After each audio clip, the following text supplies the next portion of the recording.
Seven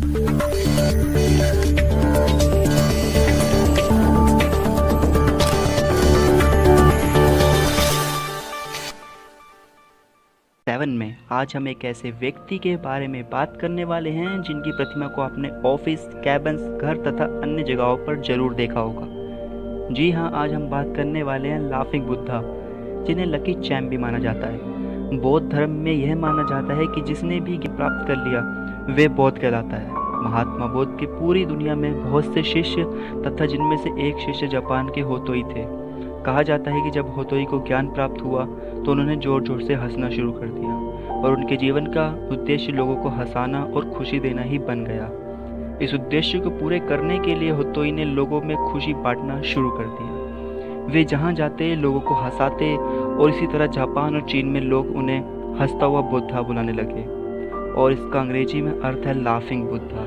दुनिया में खुशियां बांटने के होतोई के इस उद्देश्य को उनके अनुयायियों ने भी दुनिया में फैलाया और होतोई को इस स्तर पर प्रचार किया कि चीनी लोग उन्हें भगवान मानने लगे और भगवान की तरह उनकी मूर्ति अपने घरों में रखने लगे। इसे गुड लक भी माना जाने लगा।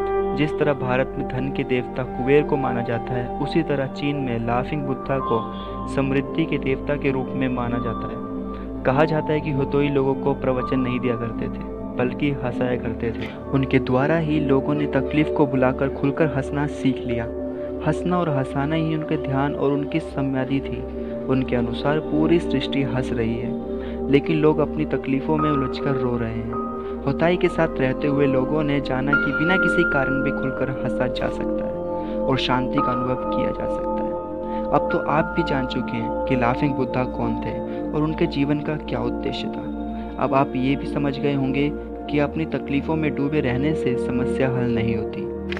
ऐसे में क्यों ना अपने नज़रियों को बदला जाए और अपने जीवन में भी मुस्कुराएं और मुस्कान बांटने का एक छोटा सा उद्देश्य बनाएं जो आपके चारों तरफ सिर्फ मुस्कुराहट भर दे और आप अपने जीवन का असली आनंद उठा सकें। इसके साथ विदा लेता हूं। अधिक अपडेट्स के लिए बने रहें न्यूज़ 47।